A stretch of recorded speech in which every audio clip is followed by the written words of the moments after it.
হচ্ছে দেশের পুঁজিবাজার পরিস্থিতি নিয়ে বিশেষ আলোচনা। আর আলোচনার জন্য আমাদের সঙ্গে স্টুডিওতে উপস্থিত রয়েছেন ক্যাল সিকিউরিটিজ লিমিটেডের ব্যবস্থাপনা পরিচালক এস.এম. নাসিরউদ্দিন। আমরা তার সাথে কথা বলছি।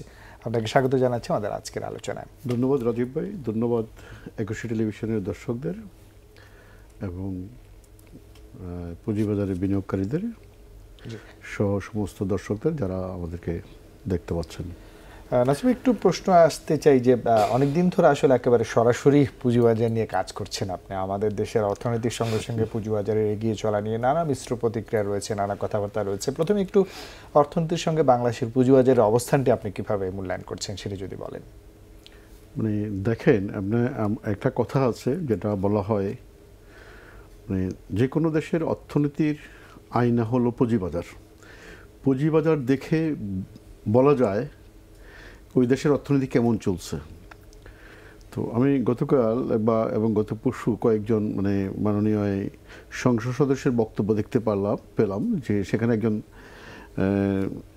এমপি মহোদয় বলতেছিলেন যে যেভাবে বাংলাদেশের পুঁজিবাজার দীর্ঘ পতনের মধ্য দিয়ে যাচ্ছে এবং যেখানে দেশের পুঁজিবাজার অর্থনীতির দর্পণ হওয়া উচিত, মিরর হওয়া উচিত, সেখানে আমাদের অর্থনৈতিক পরিচয় দেওয়ার মতো পুঁজিবাজারের অবস্থান নাই। তো পুঁজিবাজার আসলে এখানে আজকে দীর্ঘ সময় অনেকে বলতেছেন 50 ইয়ার্সের ইতিহাসের এত খারাপ পরিস্থিতির মধ্য দিয়ে যায়নি। বাট আমি আসলে পুরো 50 ইয়ার্সের ইতিহাস আমার জানা নেই, কিন্তু আমার গত কয়েক বছরের যে ইতিহাস আমি দেখে আসতেছি, আমার এক্সপিরিয়েন্স থেকে আমি বলতেছি, কেন জানি পুঁজিবাজারে বিনিয়োগকারীরা এখানে কোনো কনফিডেন্স পাচ্ছে না। সাধারণ বিনিয়োগকারীদেরকে আমরা আনতে পারতেছি না। কিন্তু আপনি দেখেন আমাদের অর্থনীতি মোস্ট ডাইভার্সিফাইড অর্থনীতি, পৃথিবীর মধ্যে বিরল একটা দেশ বাংলাদেশ, যেখানে বাংলাদেশে যদি আপনি একটু অ্যানালাইসিস করে দেখবেন প্রায় 40 থেকে 45টা সেক্টর বাংলাদেশ অলমোস্ট কাছাকাছি স্বয়ংসম্পূর্ণ, পুরোপুরি স্বয়ংসম্পূর্ণ না হলেও। তো এরকম অর্থনীতির দেশ, কনজিউমেবল ইকোনমি, এদেশে আপনি যা উৎপাদন করে দিবেন খেয়ে ফেলবে। এত বিশাল জনসংখ্যার দেশ, সেখানে পুঁজিবাজারের এত খারাপ অবস্থা থাকতে পারে না। দেখেন আমাদের আজকে বাজেটের সাইজ গিয়ে 787 কোটি টাকার বাজেট থেকে, আমাদের স্বাধীনতার পর আজকে বাজেটের 7,97,000 লক্ষ কোটি টাকা, 7,97,000 কোটি টাকা।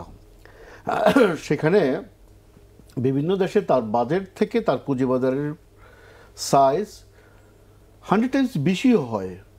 আর সেখানে আমাদের বাজেট থেকে আমাদের ক্যাপিটাল মার্কেটের ক্যাপিটাল সাইজ হলো 44% অনলি। তো আপনি বুঝেন তাহলে আমাদের অর্থনীতির সাথে আমাদের পুঁজিবাজার যাচ্ছে কিনা। আপনি পুঁজিবাজার কখনো অর্থনীতির সাথে আমাদের সামঞ্জস্যপূর্ণ না। আর সেই অর্থনীতি কখনো টেকসই অর্থনীতি হয় না যতক্ষণ এই অর্থনীতি পুঁজিবাজার নির্ভরশীল না হয়ে সাধারণ ব্যাংকিং মানি মার্কেট ডিপেন্ডেন্ট অর্থনীতি হয়ে যায়। তাহলে আপনি দেখেন আজকে মুদ্রা বাজারে মানুষ স্বল্পকালীন ডিপোজিট রাখতেছে আর ব্যাংকগুলো দীর্ঘকালীন লোন দিচ্ছে। এটা তো হওয়ার কথা ছিল। হ্যাঁ, এটা তো হওয়ার কথা ছিল। দীর্ঘমেয়াদে বিনিয়োগ আসার কথা ছিল পুঁজিবাজার থেকে। পুঁজির সংস্থানের জন্যই আজকে পুঁজিবাজারের উৎপত্তি পৃথিবীর সব দেশে। আজকে আমরা আইডল মনে করি আমাদের ইন্ডিয়াকে। কালচারালি আমরা ইন্ডিয়ার সাথে অনেক কিছুতে মিল, ইকোনমিক্যালি আমাদের অনেক কিছুতে মিল। আজকে ইন্ডিয়ার পুঁজিবাজার তাদের জিডিপির অলমোস্ট 105%। আর আমাদের সাইজ কত জানেন আপনি? only 6.54%। আজকে 10-এর উপরে ছিল, এটি এখন 10-এর নিচে নেমে গেছে। আমরা সবসময় যখন কথা বলছি টেলিভিশনে 13-14% ছিল। এটা এখন আপনি পার্শ্ববর্তী দেশগুলো আনলেন, আমাদের সাবকন্টিনেন্ট এরিয়ার মধ্যে বাংলাদেশের পুঁজিবাজার বা ট্যাক্স জিডিপি রেশিও নিয়ে নানা আলোচনা সমালোচনা হয়, মিশ্র প্রতিক্রিয়া আছে, কিন্তু এগুলোর উন্নতিকরণে আসলে প্রচেষ্টা কতটুকু আছে?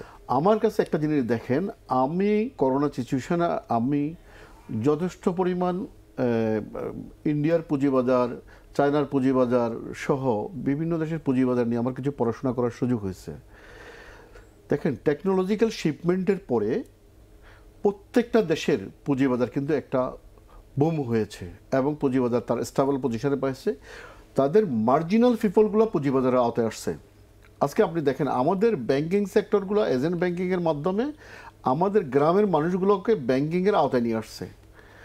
ভাই ব্যাংকের পাশাপাশি পুঁজিবাজার কিন্তু ব্যাংকের থেকেও ইম্পর্টেন্ট। মুদ্রা বাজার থেকেও ইম্পর্টেন্ট। কারণ দেশের মূল টেকসইটা ডিপেন্ড করে দেশের ইন্ডাস্ট্রির উপরে, দেশের ইনফ্রাস্ট্রাকচারের উপরে। দেশের ইন্ডাস্ট্রি ইনফ্রাস্ট্রাকচার যদি আপনি ডেট বেস হয়ে যায়, হ্যাঁ, ক্যাপিটাল বেস না হলে সেই ইন্ডাস্ট্রি কিন্তু লং রানে কিন্তু আপনি চালাতে পারবেন না। আজকে দেখেন জিডিপি গ্রোথটা ডিপেন্ড করতেছে আপনার কনজিউমার কতটুকু আপনি কনজিউম হচ্ছে। আজকে কনজামশন রেটটা কমে যাবে। কেন কমে যাবে? আপনার মানে ইনফ্লেশন রেট বাড়ার কারণে আপনার প্রাইস বেড়ে যাবে। আজকে যেখানে ইন্টারেস্ট বেড়ে গেছে, আজকে জ্বালানির দাম বেড়ে গেছে, যেগুলোর কারণে আজকে যদি জিনিসগুলো আজকে ইন্ডাস্ট্রিটা যদি আপনার capital market supporting source base যদি আজকে হতো, সেখানে আজকে ইন্টারেস্ট 13%, 14% দিতে হতো না। একটা 14% ইন্টারেস্ট দিয়ে সেখানে ইন্ডাস্ট্রি তার পণ্য কত করে বিক্রি করবে? তাহলে তার প্রত্যেকটা পণ্যের সাথে এই ইন্টারেস্টের পার্সেন্টেজটা যোগ হইতেছে। আজকে ম্যাক্সিমাম ইন্ডাস্ট্রিগুলো তাদের লোন ডিফল্টার হয়ে যাচ্ছে, ফলে ইন্ডাস্ট্রি এই চক্রবৃদ্ধি হারে তাদের বাড়ছে। এর আলটিমেট এফেক্টেড হলো সাধারণ জনগণ। তো সুতরাং আমাদের দেশে ক্যাপিটাল মার্কেটকে ঢেলে সাজানোর ছাড়া আর কোনো বিকল্প নাই। কিভাবে সাজাবে? আপনি ইন্ডিয়াতে আসেন, আমি আগরতলার মতো জায়গা দেখেছি, সেখানে লোকজন প্রত্যন্ত অঞ্চলের লোকজন পুঁজিবাজারে বিনিয়োগ করতেছে। মিউচুয়াল ফান্ড ইন্ডাস্ট্রিতে অনেক দূর এগিয়ে গেছে তারা। তাছাড়া তারা লক্ষ লক্ষ প্রফেশনাল ক্রিয়েট করছে, সেখানে দক্ষ জনবল তৈরি করছে ক্যাপিটাল মার্কেটের জন্য। আর আজকে দেখেন আমাদের এখানে অথরাইজড অফিসারের সংখ্যা মাত্র 9-10 হাজার মাত্র। ইন্ডিয়াতে একটা ব্রোকারেজ হাউসের অথরাইজের সংখ্যা হলো যে 1,25,000। আচ্ছা আচ্ছা। তো আমার তো মানে ব্রোকারেজ হাউসের সংখ্যা বাড়ালে লাভ দরকার ছিল না, আমার দরকার ছিল বাড়াতে হবে, জনবল বাড়ানো, প্রফেশনাল বাড়ানো, আমার ফাইন্যান্সিয়াল লিটারেসি প্রোগ্রামটাকে আরো অ্যাক্সিলারেট করার দরকার ছিল।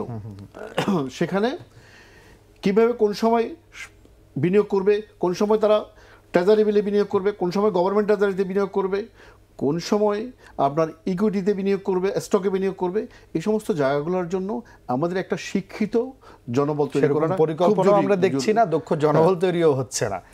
বাট আপনাকে আমি একটা আশার কথা বলি, আমার যে কোম্পানি, আমরা এখানে একটা খুব রিসার্চ বেস একটা কোম্পানি, ক্যাপিটাল অ্যালায়েন্স লঙ্কা কেএল, এবং আমাদের এই কোম্পানি আমি গত 1-1.5 বছর আগে বাংলাদেশের ইকোনমি নিয়ে যে ম্যাক্রো ইকোনমি নিয়ে যে ফোরকাস্টটা করছে, যে রিসার্চ আউটপুটটা দিচ্ছে, অলমোস্ট 98.7% মিলে গেছে। আচ্ছা আচ্ছা। সো এখানে আপনার রিসার্চ দরকার আছে, গবেষণা দরকার আছে, সম্ভাবনা অনেক আছে, কিন্তু আমাদের পরিকল্পনা এবং দক্ষ জনবল তৈরি করতে হবে। আমি আরেকটা জিনিস আপনাকে বলি, যে ক্যাপিটাল অ্যালায়েন্স লঙ্কা অর্থাৎ ক্যাল সিকিউরিটিজ ব্যবস্থাপনা পরিচালক জনাব এস.এম. নাসিরউদ্দিনের সঙ্গে তার সাথে যুক্ত হচ্ছে। নাসির, যেখানে আমরা আলোচনায় ছিলাম, শেষ দিকে আলোচনায় চলে এসেছি। আসলে করণীয় জায়গা নিয়ে আপনারা কথা বলছিলেন, কেন আমরা করতে পারছি না বা আর কি করণীয়? ধন্যবাদ রাজীব ভাই। দেখেন, আমাদের ইকোনমি ডাইভার্সিফাইড হয়েছে যথেষ্ট, পাশাপাশি গত 10-15 বছরে আমাদের রুরাল ইকোনমি, আরবান ইকোনমির পাশাপাশি রুরাল ইকোনমি অনেক ডেভেলপ হয়েছে। আমাদের লোকজনের পারচেজ পাওয়ার বেড়েছে। আমি কিছু স্টাডি গত কিছুদিন যাবৎ করতেছি, আমার কাছে মনে হলো যে দেশের 64টা জেলার মধ্যে অলমোস্ট 30 থেকে 35টা জেলা আপনার যেখানে ইনস্টিটিউশন অনেক ডেভেলপ হয়েছে, বিভিন্ন কোম্পানিগুলো তাদের সেখানে ব্রাঞ্চ বলেন বা তাদের শাখা বলেন, শাখা প্রশাখা বৃদ্ধি করার মাধ্যমে একটাকে কমপ্লিট যে ফাইন্যান্সিয়াল সলিউশন দেওয়ার মতো অবস্থায় পৌঁছে গেছে। সেই সব জায়গাগুলোতে আমরা আজকে মানে পুঁজিবাজারকে নিয়ে যেতে পারি নাই। সেই সব মানুষগুলোকে আজকে তারা পুঁজিবাজারের সেবা থেকে আমরা বঞ্চিত করতেছি। তো আমাদের এখানে যেটা এই গত কিছুদিন আগে ধরেন আমাদের সিকিউরিটি এক্সচেঞ্জ কমিশন এবং Dhaka stock exchange, Chittagong stock এক্সচেঞ্জের উদ্যোগে মানে ওএমএস ইন্ট্রোডিউস করতেছে। ওএমএসটা নিজস্ব প্ল্যাটফর্মে, যেটা ওএমএস ইন্ট্রোডিউস করার পর আমি বিশ্বাস করি এটা সাফল্যজনকভাবে ওএমএস এবং এফআই বেসড ট্রেডিং প্ল্যাটফর্ম যখন হয়ে যাবে, তখন প্রত্যন্ত অঞ্চলে মার্জিনাল পিপলকে, প্রান্তিক জনগোষ্ঠীকে এই সার্ভিসটা পৌঁছে দেওয়া যাবে। আজকে একটা দেখেন, গ্রামে গঞ্জে আপনি যেখানে যাবেন, গেমিংয়ের সাথে ছেলেবেলেরা জড়িত হয়ে যাচ্ছে, মোবাইল আসক্তি হয়ে গেছে। তো সেখানে আজকে আমার একটা ব্যাংকের শেয়ারের রেট 6 টাকা 7 টাকা চলে আসছে। তো এখানে তো কোনো গেমিং নাই, এখানে তো এমন কোনো কিছু লুজার নাই। সামান্য রিস্ক হয়তো 1-2% থাকতে পারে, কিন্তু রিটার্নের সম্ভাবনা এখানে 100-200% পর্যন্ত আছে এখনো। আমি এই গ্রুপটাকে এখানে ডাইভার্ট করি না, পুঁজিবাজারে ডাইভার্ট করি নাকি, আমি প্রান্তিক জনগোষ্ঠীটাকে এখানে লাভ লস যেটা হোক আমার দেশে টাকাটা থাকতেছে। আজকে ধরেন গেমিং কোম্পানিগুলো বাইরে থেকে হাজার পরিচালনা করে হাজার হাজার কোটি টাকা এই দেশ থেকে নিয়ে যাচ্ছে। আমি বলি দেশের পলিসি মেকাররা কি ঘুমায়? I'm sorry to say, I'm maybe excited, but this is my country. এটাই তো হচ্ছে। আমার বড় ভাইরা আজকে রক্ত দিয়ে দেশটা স্বাধীন করেছে, এটার জন্য তো না। পলিসি মেকারদেরকে তো চিন্তা করতে হবে। আমি সেদিন এমপি মহোদয়কে দেখলাম, তারা খুব চিৎকার করে বলতেছে পুঁজিবাজার মানে অর্থনীতির দর্পণ, আপনি এই অর্থনীতিটাকে ধ্বংস করে দিচ্ছেন পুঁজিবাজারে টেক কেয়ার না করে। আমি আমাদের মাননীয় অর্থমন্ত্রী সহ, উনি যথেষ্ট ভালো মানুষ, আমি যতটুকু জানি খুবই ভালো মানুষ।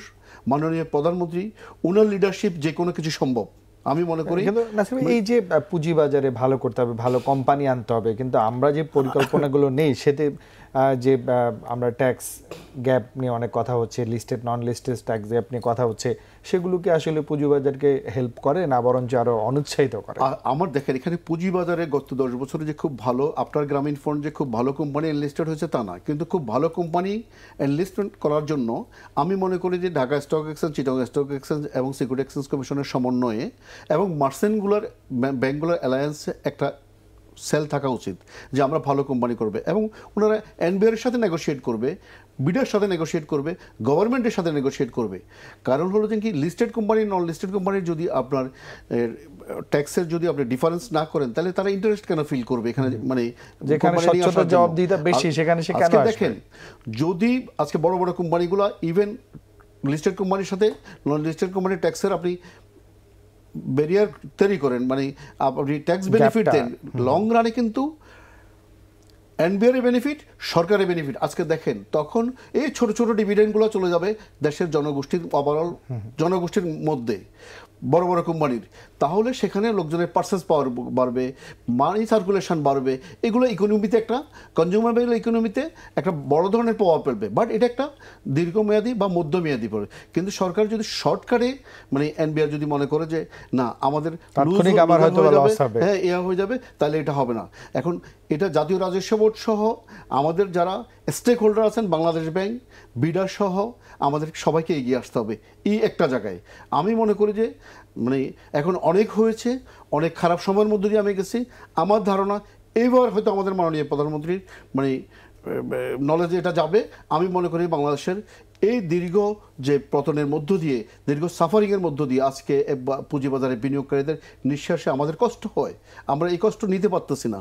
আমি মনে করি যে একটা ভালো সময় আবার যাবে এবং দীর্ঘমেয়াদে পুঁজিবাজার একটা ভালোর দিকে আবার যাবে বলে আমি আশা করতেছি। কিন্তু এই জন্য যেটা দরকার আপনাকে বললাম যে ভালো কোম্পানি নিয়ে আসতে হবে। ভালো কোম্পানি নিয়ে আসলে সুবিধা, আমি আবারও রিপিট করতেছি যে এই কোম্পানিগুলো ছোট ছোট শেয়ারগুলোর সংখ্যায় কমে হাজার হাজার লক্ষ লক্ষ মানুষের কাছে চলে যাবে। এই মানুষ এই ডিভিডেন্ডটা পাইলে এই দেশের টোটাল জনগণের একটা মানি সার্কুলেশনটা ডিস্ট্রিবিউট হয়ে যাবে। তাহলে এই যে একটা ইকোনমিক যে সেন্ট্রালাইজেশন থেকে ডিসেন্ট্রালাইজেশন হয়ে যাবে, ডিসেন্ট্রালাইজেশন হলে পুরো জাতি এই বেনিফিটটা ভোগ করবে এবং এই যে আর্থিক অন্তর্ভুক্তি বা আর্থিক যে একটা সার্কুলেশন সেটা কিন্তু বেড়ে যাবে, সেটা বেড়ে যাবে, সেটা বেড়ে যাবে। সেদিকে আমাদের একটা বড় পরিকল্পনা। আমি বিশ্বাস করি বর্তমানে আমাদের সিকিউরিটি এক্সচেঞ্জ কমিশনের মাননীয় চেয়ারম্যান মহোদয় উনি যথেষ্ট দক্ষ এবং ওনার লিডারশিপ ক্যাপাসিটি আছে। আমি মনে করি, বিশ্বাস করি ওনার লিডারশিপে বাংলাদেশ ক্যাপিটাল মার্কেটকে আবার সমন্বিত একটা উদ্যোগ কিন্তু লাগবে। আমরা বাংলাদেশ ব্যাংক বলি, ঢাকা স্টক এক্সচেঞ্জ, বিসেক, সকলেরই একটা সমন্বিত একটা উদ্যোগের মাধ্যমে ওনাকে সার্বিক সহযোগিতা করতে হবে।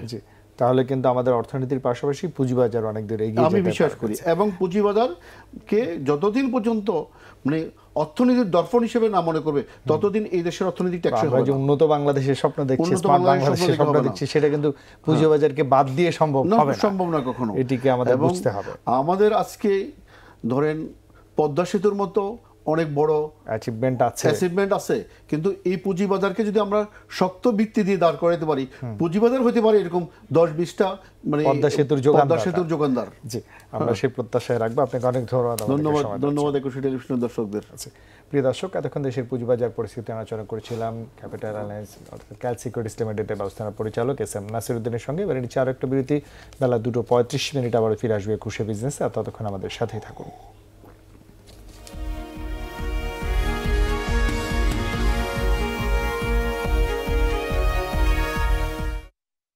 অসংক্রামক রোগী এখন নীরব মহামারীতে পরিণত হতে চলেছে। ডায়াবেটিসের রোগীর 10 জনের মধ্যে 8 জন মারা যাচ্ছে।